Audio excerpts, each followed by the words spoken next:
বিধানসভায় আজকে সর্বদল বৈঠক ছিল, কিন্তু সেখানে ডাকই পেল না কালীঘাট তৃণমূল। ঋতব্রত বন্দ্যোপাধ্যায়ের নেতৃত্বে বিদ্রোহীদেরই বিধানসভায় সর্বদল বৈঠকে ডাক। বিধানসভার যে সর্বদল বৈঠক সেখানে সিপিএম, কংগ্রেস, আইএসএফ, এজেইউপি সব বিরোধীরা ডাক পেলেও ডাক পেলেন না শোভনদেব চট্টোপাধ্যায়, কুণাল ঘোষরা। ঋতব্রত বন্দ্যোপাধ্যায় কি বলছেন দেখব।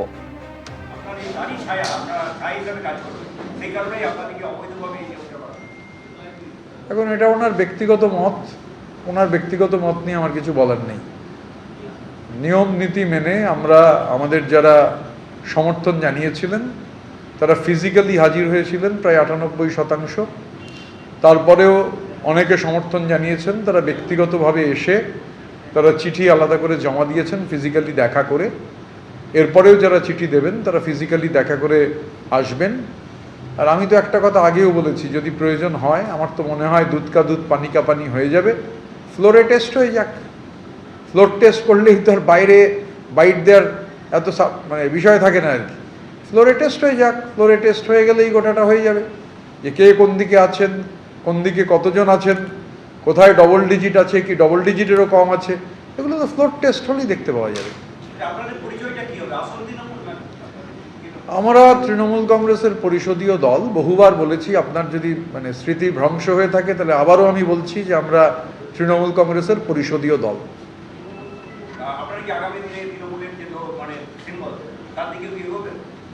এখন তৃণমূল কংগ্রেসের পরিষদীয় দল আমরা, তার সঙ্গে সিম্বল, এগুলো মানে এই প্রশ্নের কোনো সারবত্তা নেই। আর কাল কি হবে কাল দেখা যাবে, এখন কি করে বলবো।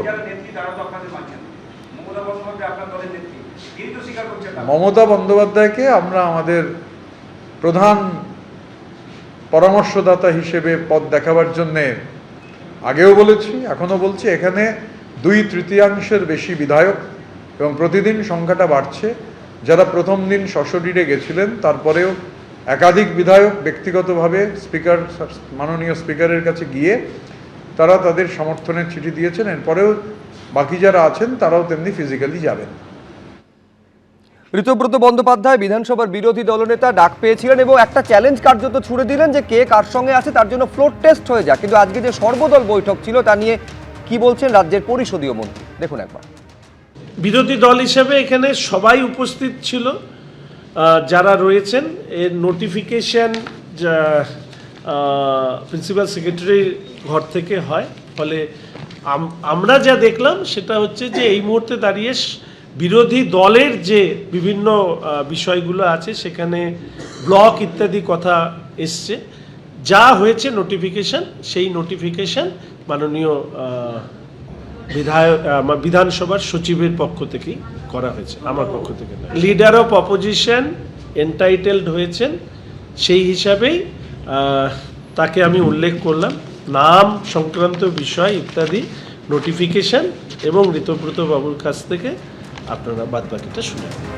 আমি রবীন্দ্রনাথ ভট্টাচার্যের কাছে আসবো। খুব গুরুত্বপূর্ণ একটা মন্তব্যই সরাসরি সম্প্রচারে আপনারা দেখলেন ঋতব্রত বন্দ্যোপাধ্যায় করছেন যে একটা ফ্লোর টেস্ট হয়ে যাক। আদৌ তারা, অর্থাৎ উল্টো দিকে কালীঘাট তৃণমূলকে উদ্দেশ্য করে তিনি যেটা বলছেন যে আদৌ তারা ডাবল ডিজিট আছে কিনা। আমি বলছি তাহলে এই মুহূর্তে পরিষদীয় রাজনীতিতে ঠিক কোন জায়গায় কতটা গুরুত্ব এই কালীঘাট তৃণমূল কংগ্রেসের আছে? তারা কি শুধু তাহলে কালীঘাটেই সীমাবদ্ধ? কি মনে হচ্ছে রবীন্দ্রনাথ বাবু? না, একটা কথা প্রথমেই বলে নেওয়া দরকার, বিরোধী দলের কোন ফ্যাকশন বুঝবার জন্যে পরিষদীয় দলের মানে সেখানে কোনো ফ্লোর টেস্ট আজ পর্যন্ত ভারতের সংসদীয় ইতিহাসে কখনো হয়নি, সেটা হওয়ার কথাও নয়। কিন্তু এটা পরিষ্কার যে শৈজালের মধ্যে যে বিরাট একটা গণ্ডগোল হয়ে গেছে, তাতে শোভনদেব চট্টোপাধ্যায়ের নাম হারিয়ে গেছে। অন্যদিকে তৃণমূলের পরিষদীয় দলের যিনি নেতা হিসেবে এখন স্বীকৃত হয়েছে যে ঋতব্রত, তিনি তার হাতে নিশ্চিতভাবেই 64, উনি বলছেন 60 জনের কথা তো সই হিসেবে দেখিয়ে দিয়েছেন। 64 না, গতকাল বলেছেন 65 হয়ে গেছে। 65 হয়ে গেছে। তার আগে আমরা দেখিয়েছি দর্শকদের যে ঋতব্রত বন্দ্যোপাধ্যায়ের সঙ্গে ফিরহাদ হাকিমের বৈঠক হয়েছে। হ্যাঁ, এবং তাকে স্পিকার মেনে নিয়েছেন। সুতরাং এই মুহূর্তে তারা তৃণমূলের পরিষদীয় দল রিপ্রেজেন্ট করছে ঋতব্রত বন্দ্যোপাধ্যায়। শোভনদেব চট্টোপাধ্যায় কোন পজিশনে আছেন এটা তো এখন আর তারা যতক্ষণ পর্যন্ত সাংগঠনিক দলের সিম্বল নিয়ে কোর্টে কেস হয়ে বা ইলেকশন কমিশন তাদেরকে দিচ্ছে কিছু একটা ব্যবস্থা হচ্ছে, ততক্ষণ পর্যন্ত তো বলার কোনো জায়গাই নেই যে শোভনদেব চট্টোপাধ্যায়ের কোনো একটা অবস্থান আছে। তিনি এদের সঙ্গেই তাকে ধরে নিতে হবে। তার কারণ হচ্ছে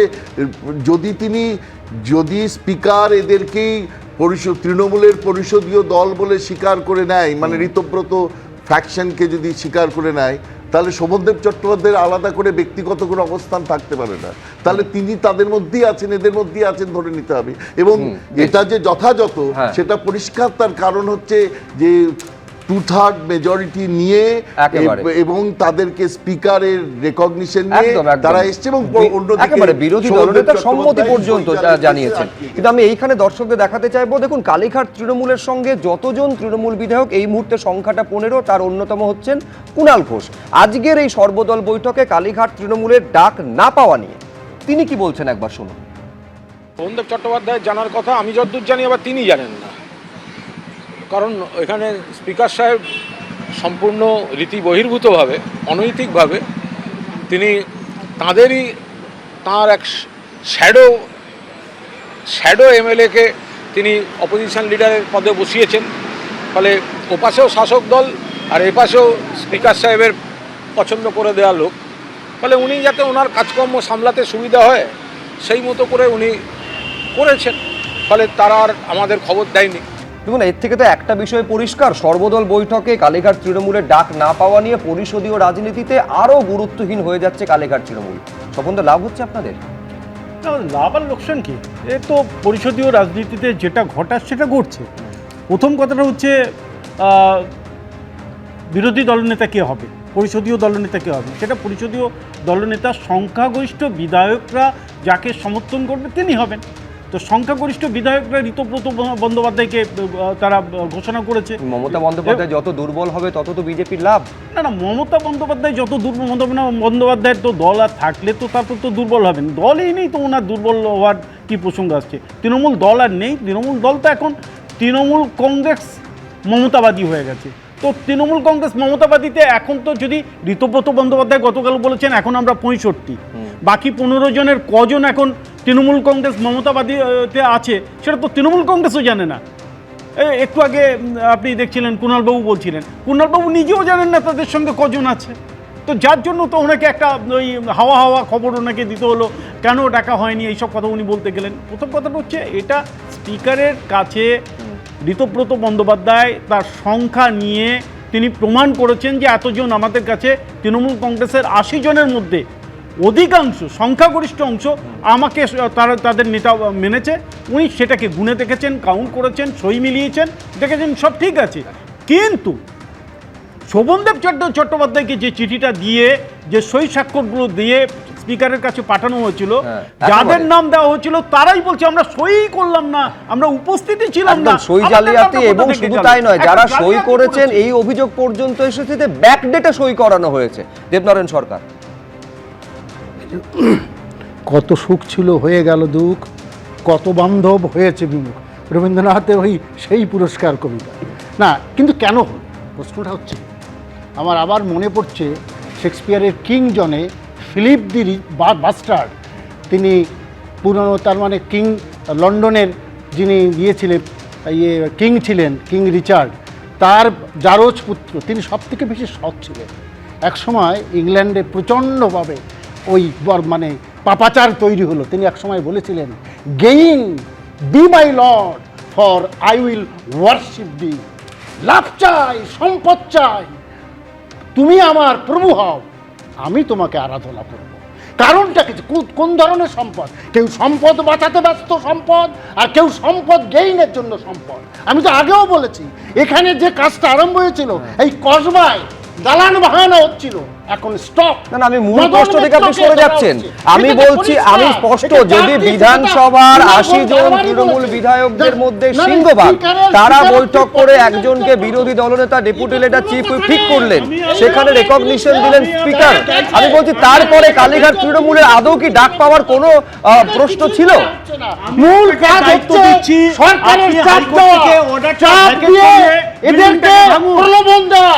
তুমি আসলে ভালো, আপনাকে আমি দিচ্ছি, আপনি জান না দেবরা, আমার দরকার নেই, জান না, খান করছে। কারণ সবাই মানুষ জানে প্রশ্ন হচ্ছে এটা বলে কোনো লাভ, বললাম না গেইন বি বাই মল। আমি বলছি অতীতকে ভুলে যাচ্ছেন দেবনারায়ণ দা। গত 15 বছরে বিরোধীদের কিভাবে ভাঙিয়েছে তৃণমূল কংগ্রেস, কোনো পদত্যাগ না করিয়ে তৃণমূল কংগ্রেস এইভাবে, সেটা কংগ্রেস হতে পারে, লেফট হতে পারে, বিরোধীদের ভাঙানোর নজির তৈরি করেছে তৃণমূল কংগ্রেস। আজকে দেবনারায়ণ সরকার বলতে গেলে পুরনো কথাগুলো সমানভাবে টেনে আনতে হবে। হ্যাঁ, আমি এইখানে দর্শকদের একবার দেখাবো হুমায়ুন কবির কি বলছেন। এখানে সর্বদলীয় মিটিং হলো, হাউস চলবে 18 তারিখ থেকে।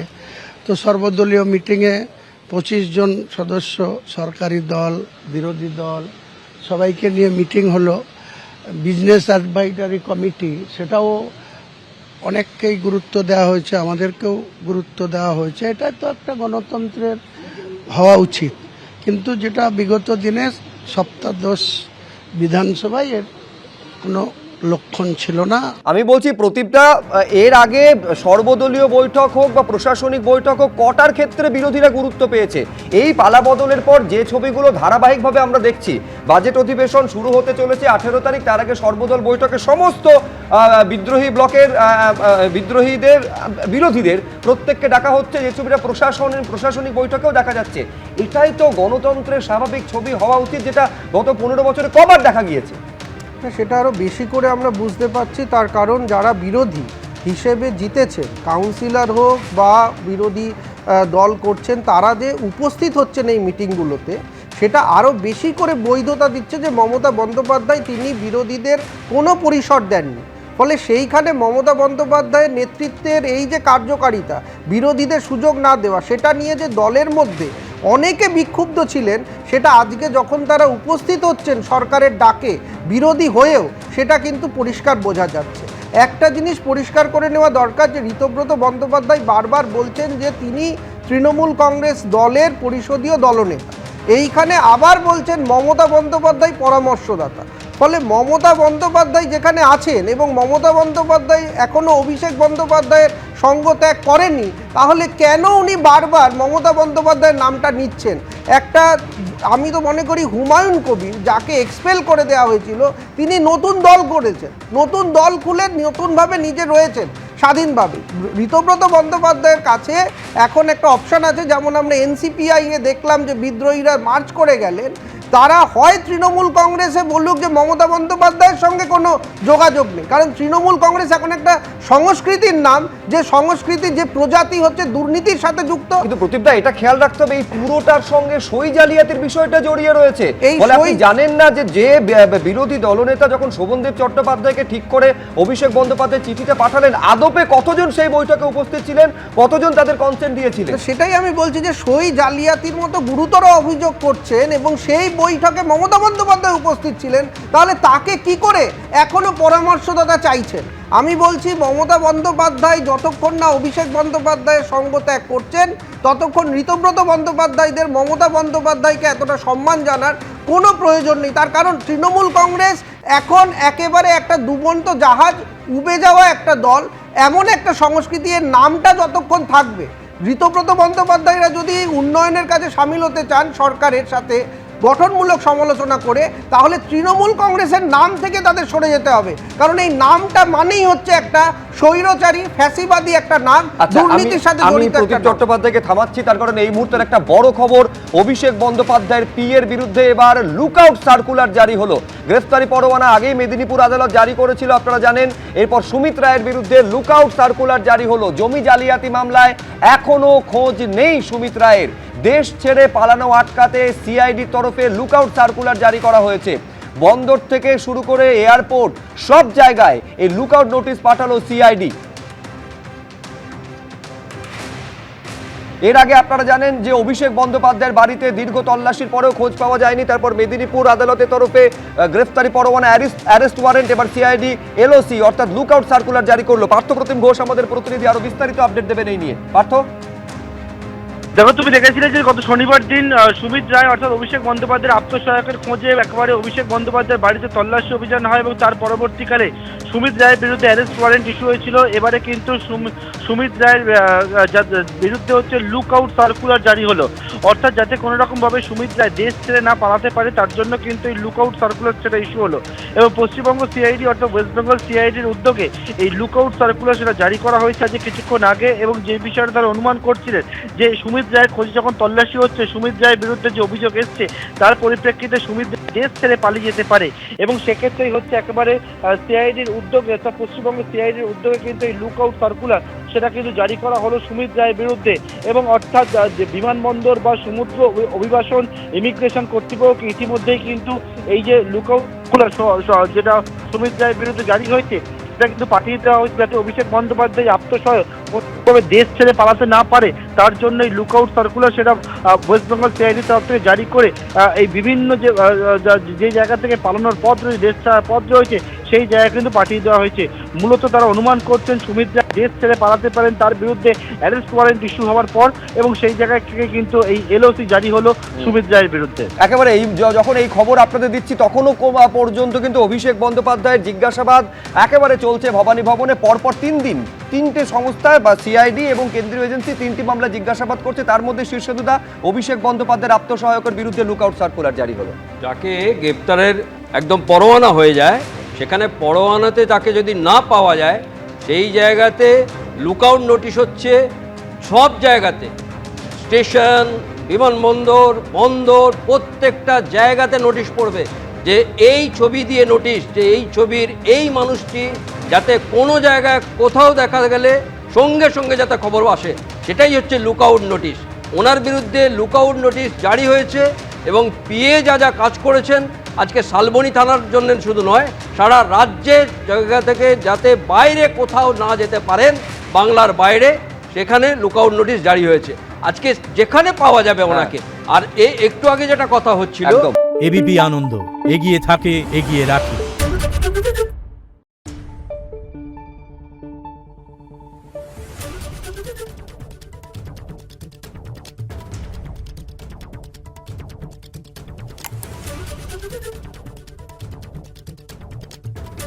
Thank you.